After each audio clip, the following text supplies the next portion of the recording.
October 14, 1997, Newcomb, New York, at 6:12 p.m. An Iroquois elder named Thomas Red Elk stepped off Route 28N and into the trees west of Rich Lake carrying a folded topographic map, a red beam flashlight, and a warning he had repeated for 30 years. If the forest goes quiet before full dark, leave before it notices you. He was 72, a former iron worker, a Korean War veteran, and the man county deputies called when hunters reported something upright in the Adirondack spruce.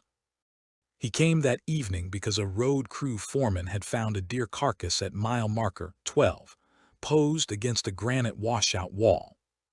Chest opened, legs folded under, head turned toward the road as if set in place to watch.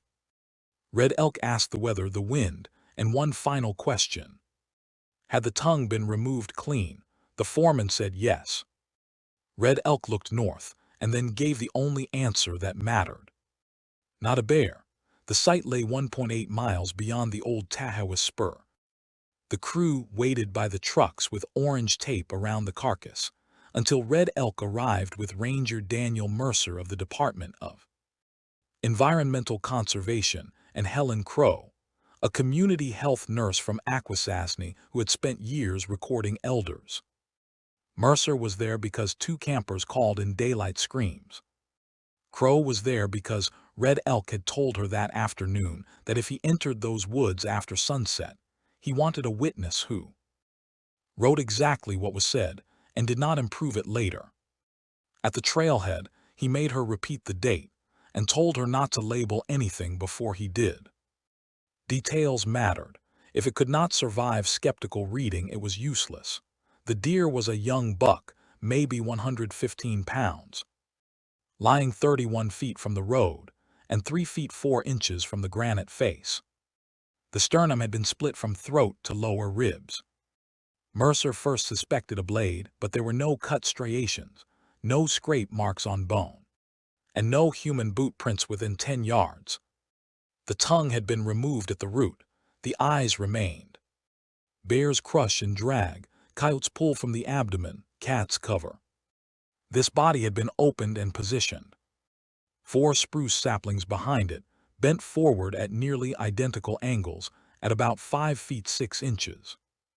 As if something heavy had leaned through and paused there.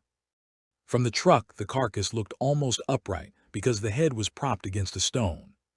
Red Elk stayed back and asked whether anyone had smelled carrion before seeing blood. Mercer said no. Red Elk nodded once. When a thing wants to be found, he said, it lets the sight arrive before the smell. Mercer searched while the light thinned to iron blue. 15 yards from the buck he found 3 clear tracks and a partial in seep mud. Each clear print measured about 14 inches long and just over 5 inches wide, with 4 forward toes and a rear pad too narrow for bear and 2 elongated for a boot. Heel-to-heel stride averaged 58 inches. The left track line crossed inward slightly, as if the maker carried 1 foot toward center while moving uphill. Depth suggested more than 300 pounds in ground, where Mercer's own 200-pound frame sank only half as far. There were no claw marks and no sole pattern. Crow watched Mercer read the numbers twice before he looked at Red Elk and asked if this was why he had insisted on coming. Before rain, Red Elk pointed to the ridge above the road. The upper tamaracks moved in wind, the lower balsams did not. Wrong quiet, he said. At 6:41 p.m. the woods fell silent so fast the road crew started talking just to prove sound still existed. No chickadees, no squirrels, no traffic from the highway bend. Even the drip from the granite face seemed to flatten. Mercer sent the crew back to the trucks while he, Crow, and Red Elk continued on foot. He framed it as a search for an injured animal, an illegal poacher, or a black bear with abnormal feeding behavior. Red Elk waited until the engines faded, then asked Mercer to remove the orange tape markers. Mercer stared, then did it. Later Crow asked why. Red Elk said markers are for searchers and surveyors. If something said a sign, do not improve its sight line. They moved north-northwest along a game path beside a shallow drainage. Mercer walked point with flashlight and radio. Crow stayed center.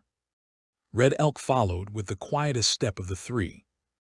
Every 70 yards, the path offered another sign that whatever used it was not feeding like a normal predator. A balsam trunk 14 inches thick had 2 vertical strips of bark peeled down for 3 feet 2 inches. Not clawed outward but gripped and drawn, 30 yards farther. A patch of moss had been overturned in a near-perfect oval 30 by 18 inches. Exposing black soil and a single deer scapula laid smooth side up on top. No tooth marks, no scatter, 100 yards beyond that.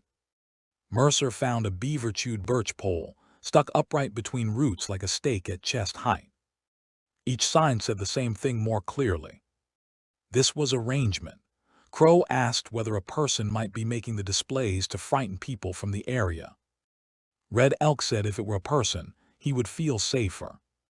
He still refused a tribal name or campfire explanation. He gave rules instead. Never call to it. Never answer anything that sounds almost human from beyond your light. Never let it pace you if you can break line of sight. If it circles ahead, do not run downhill, because downhill is where it chooses speed.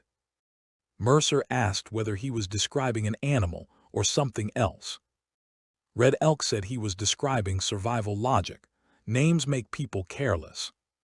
Rules keep them alive. At 7:03 p.m. they reached a clearing left by an old blowdown. 40 feet across and perhaps 100 long, boxed in by spruce. In the center lay a second carcass, a coyote of about 35 pounds. Older than the buck by at least a day, the ribs were open. The forelegs had been straightened and crossed, the head was gone. 10 feet beyond it, on a cut stump, Mercer's beam found 3 stones stacked in a neat column. Each rock had been carried from the drainage, because no loose stone lay within 50 feet. A dark blood smear marked the top stone. Mercer also noticed the clearing was colder than the trees by several degrees. Though open ground usually holds warmth longer after sunset. His flashlight seemed to lose reach in the middle. There was no mist, but the north wall of spruce looked farther away than it was. Then the first voice came from the eastern trees, 50 or 60 yards out. A man's voice, low and strained, calling once, "Hello." Mercer immediately shouted, "State Ranger, identify yourself." No answer. Red Elk did not turn. He kept his eyes on the stones and asked Crow what word the voice had used. She said hello. He asked if anyone local would call hello into deep woods after dark when lost. Probably not, she said. He nodded once. Almost right. That is how it gets tested. Mercer raised the radio for backup, but static flooded the speaker. He climbed higher ground, tried again, and got only 2 broken syllables from the station. Then the same voice called a second time, now 20 yards closer with no sound of approach. "Help me." Same male register, same flattened delivery, like a phrase repeated from memory rather than need. Mercer's training pulled him toward the caller. Red Elk caught his sleeve and stopped him. If a hurt man can move 20 yards through deadfall without snapping one branch, he is not asking you for help. Crow looked at the spruce line and saw what Mercer had missed. The beam did not find eye shine. It found vertical spaces opening and closing between trunks at a height no deer would fill. She still could not describe a body, only subtraction. Trunks disappeared and returned. Needles moved without wind. Mercer asked what Red Elk wanted done. The answer came instantly. "Back out the way we came. No direct light on it unless it closes. No names, no answering. Keep 3 steps between us. If it gets ahead, cut west to the bog shelf." Mercer started to argue, then the smell arrived at last. Not rot. Wet fur, old pennies, and cold stone. He stopped arguing. They backed south. 30 yards into the trees, Crow heard footfalls matching them on the eastern side of the path. Not every step, every third or fourth with long silent intervals between, as if whatever moved there did not need to place weight off. Mercer swept the light right and found nothing. When he switched the beam off for 1 second to save battery, 2 hard knocks sounded ahead on wood, evenly spaced and too deliberate for branch fall.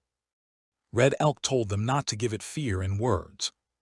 10 seconds later, the same male voice spoke from the west side, where nothing should have crossed that quickly. It said Daniel. Mercer froze. He had not given his first name in the clearing. Neither had Crow. Red Elk whispered not a bear, and the phrase was no longer diagnosis. It was a command not to retreat into the comforting lie that this was only an animal acting strangely. At 7:18 p.m., they reached the peeled balsam again. Mercer's beam found a fresh mark crossing the older stripped bands. It was a wet handprint, 5 digits. Longer than a man's hand by at least 2 inches. Set 7 feet 1 inch off the ground. The thumb was too low and too long. The palm narrowed at the heel. Moisture glistened on the bark. Mercer did not touch it. He held the tape beneath it while Crow read the number aloud, so she would remember exactly. 7 feet 1. Red Elk told them to keep moving. Crow glanced back and saw darkness flex sideways between 2 trunks. A shape crossed one opening in a single step. The shoulders were narrower than a bear's from the front, the torso taller. The arms long enough that the hands hung close to the knees. The head stayed level.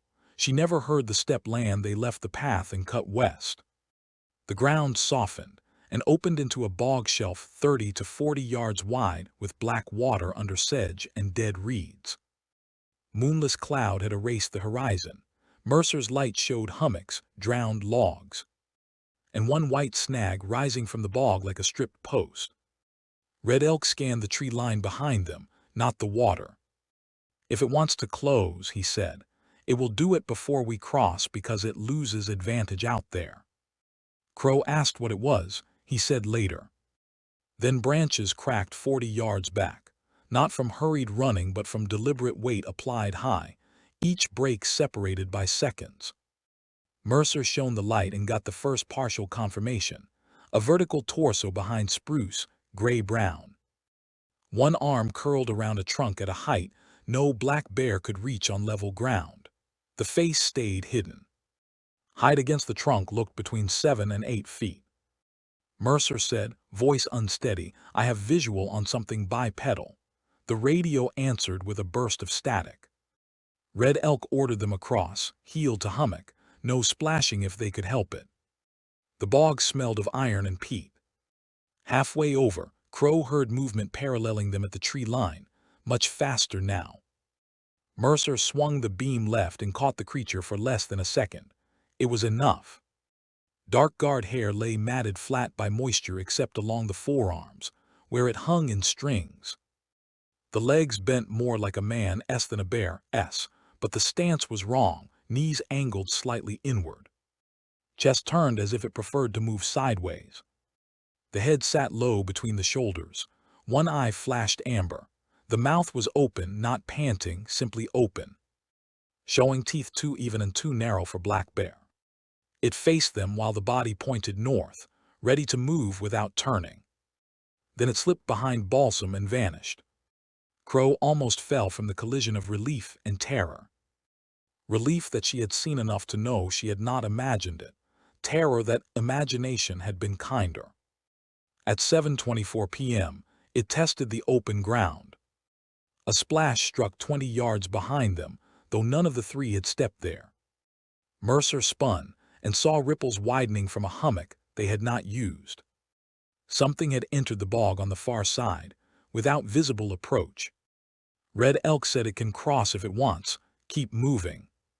The white snag gave Mercer a fixed measure.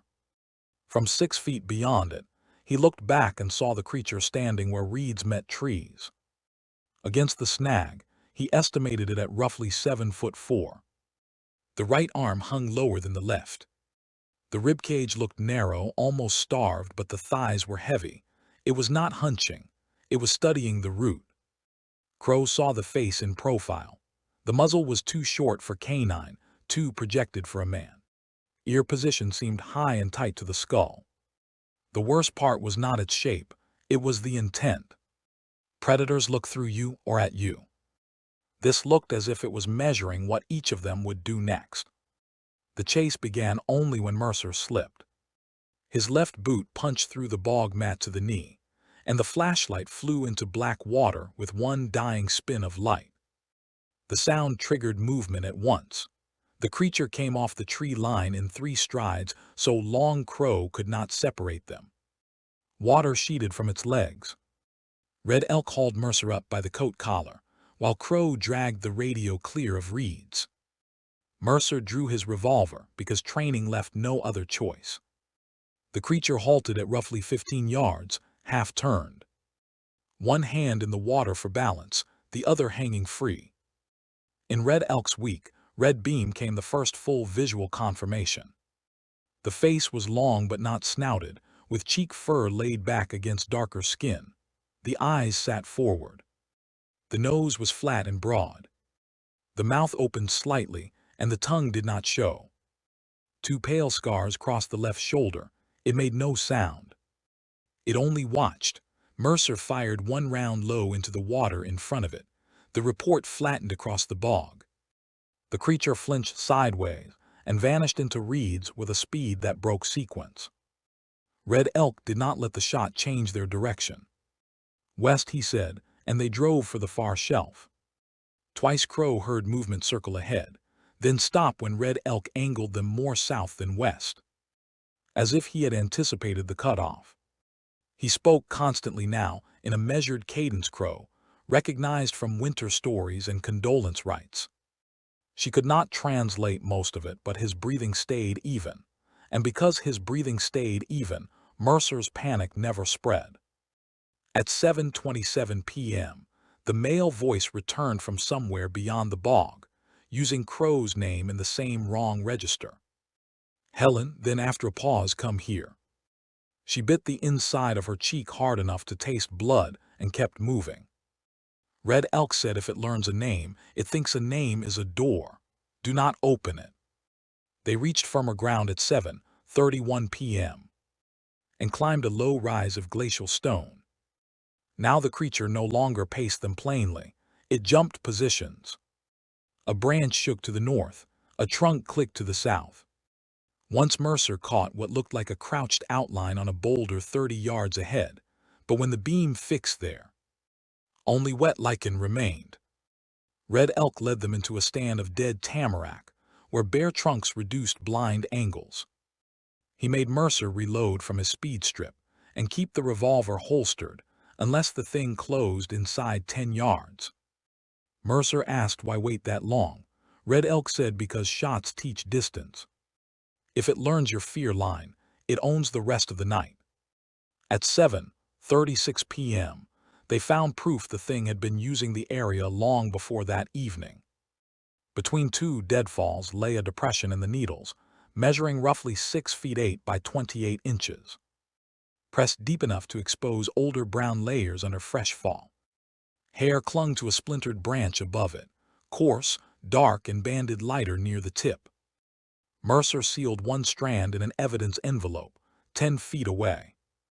A sugar maple held 4 shallow horizontal grooves at chest level, each 8 inches long and nearly evenly spaced. Not antler rub, not feeding marks, more like a count. Crow asked whether it was a den. Red Elk said no, too exposed. A watching place. From there, he pointed out, the thing could see the game path and the drainage together. Mercer finally said what none of them wanted to say aloud. It knew the road crew would find the buck. Red Elk answered yes, that is why we were invited. The rise ended at a logging trace under fern and slash. An old sign still hung from a cedar post, Fire Road 6B. Mercer said the trucks were less than a mile south if they followed it. Red Elk's expression tightened. Roads help men because men think in lines, he said. Some things use lines better than we do, but speed mattered now. They took the trace. Within 2 minutes they saw the next challenge. In the center of the road, laid crosswise, was Mercer's lost flashlight. It had not floated from the bog. The lens was cracked, mud coated the grip. It had been placed exactly perpendicular to the road, like a boundary marker. Red Elk would not let Mercer pick it up. "Step over it," he said. Mercer obeyed. A single stone hit a trunk to their left at shoulder height, hard enough to crack bark. From then on the thing drove them without fully committing, a knock behind to increase speed, a shape ahead to force a detour. Once a long exhale sounded beside Crow's ear, from empty dark close enough to raise the hair on her neck. Though neither companion was within reach, Mercer nearly fired at that. Red Elk slapped the barrel down and said, "Bullets are for bodies. Wait until it offers one." At 7:44 p.m., they crossed a culvert where black water ran under the trace. On the concrete lip sat 3 raccoon heads, fresh, blood still viscous, lined in a row facing south. Each had been severed at nearly the same angle. No bodies lay nearby. The display changed the problem. Predation was no longer the only fear. Precision had entered the scene. Once that happens, every dark opening becomes not cover but choice. At 7:48 p.m., a truck horn sounded from far downslope. One of the crew had either ignored Mercer's order to stay put or decided backup had taken too long. The sound should have meant rescue. Instead, the pacing stopped and the forest went still again. Mercer said maybe it's withdrawing. Red Elk said no. It's deciding. 10 seconds later came a human scream from the roadhead. One burst. Mail cut off. Mercer broke into a run. Crow followed because being left alone was worse. Red Elk swore once in Mohawk and came after them. The trace descended through cedar and opened onto the shoulder, where 2 county trucks idled with headlights burning into mist. One driver's side door hung open. The horn was still blaring, pinned by the foreman slumped over the wheel. Alive but bleeding from a scalp wound, the scream had not been his. The second crewman, a laborer named Eli Benton, stood frozen by the washout wall, pointing at the trees and unable to form words. Mercer shoved Crow behind the truck and went to the foreman while Benton forced out a sentence. It came from the bank. It copied my voice. Red Elk asked where. Benton pointed to the ditch opposite the deer site, where the slope rose through alder into spruce. Headlights lit the lower bank and left the upper line black. Mercer ordered Benton into the cab, doors locked, horn on. Then the creature made its final approach. It did not rush. It rose 20 feet up the bank. Beside a yellow falling rock sign 7 feet high, a shape unfolded from a crouch. Its head stood several inches above the sign. Height was at least 7'3".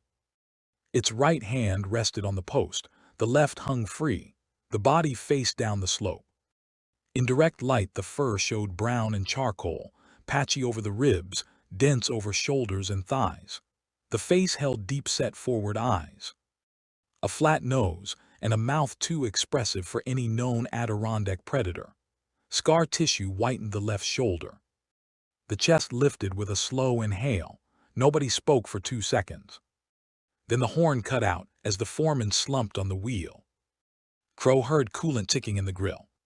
The creature opened its mouth and produced Benton's voice perfectly. "Help me." Benton made a strangled sound inside the cab. Mercer raised the revolver and shouted, "Get off the road." The creature did not flinch. It slid one hand higher on the signpost and bent the metal backward with a sound like sheet steel under a pry bar. Then it stepped down the bank, one step, another. Not fast, certain. Red Elk moved in front of Crow and spoke in Mohawk, louder now. The creature stopped at the road edge, maybe 12 yards away. Its eyes shifted to him. For the first time that night, it seemed to recognize not fear or motion, but address. Red Elk took out a small tobacco pouch and cast a pinch onto the wet gravel between them. "You were seen," he said in English. "That is enough." Whether the words mattered, the tobacco mattered. Or the truck lights crossed some line of advantage, none of them could prove. What happened next was observable. The creature lowered its head and inhaled once toward the gravel. It looked past Red Elk into the cab where Benton crouched, then back to the elder. Its right hand opened and closed. Mercer kept the revolver steady. At 7:53 p.m. After what felt like a minute, but was probably 8 seconds. The creature took one backward step onto the slope. Then another. It did not turn away. It moved uphill while watching them, body angled, knees flexed inward. Exactly as it had moved at the bog edge. Halfway to the alder line, it paused and made one low sound from deep in the chest, not a growl. More a compressed exhale shaped almost like a word, but not one any of them knew. Then it entered the brush and vanished. The forest stayed silent for another half-minute before insects returned. Thin and ordinary, and almost unbearable to hear. Mercer radioed emergency response from the truck unit, and this time the signal held. He reported an injured civilian, possible animal threat, shots fired. Immediate extraction needed. He did not say bipedal. He did not say mimicry. He did not say the road sign had been bent by a hand. Crow noticed the omissions and understood them. Some facts sound unstable before they sound true. The foreman regained consciousness with no memory after hearing Benton shout. Benton could not stop shaking. He insisted the thing had his voice before he spoke that night. Meaning the mimicry had begun before the figure showed itself on the bank. By 8:27 p.m. the original deer carcass was gone. Only blood remained, spread thin by drizzle. Mercer marked the tracks with flares and photographed the bent sign, the wet handprint, the culvert display, and the watching depression near the dead tamaracks. Chain of custody stayed clean. Explanations did not. In the weeks that followed, official language compressed everything. The county memo described an aggressive wildlife incident near Newcomb involving an injured deer, possible bear activity, and panic among road workers. Mercer was warned that unsupported details would damage future testimony about discharging his weapon on state land. He was not threatened, he was managed. The photographs stayed with him as copies. Hair samples and swabs went to a regional lab and came back inconclusive because the material was degraded and there was no comparison set. That fit. Crow sealed her notes in an envelope marked with the date. Red Elk said almost nothing publicly. He told only the people he thought might someday need rules more than reassurance.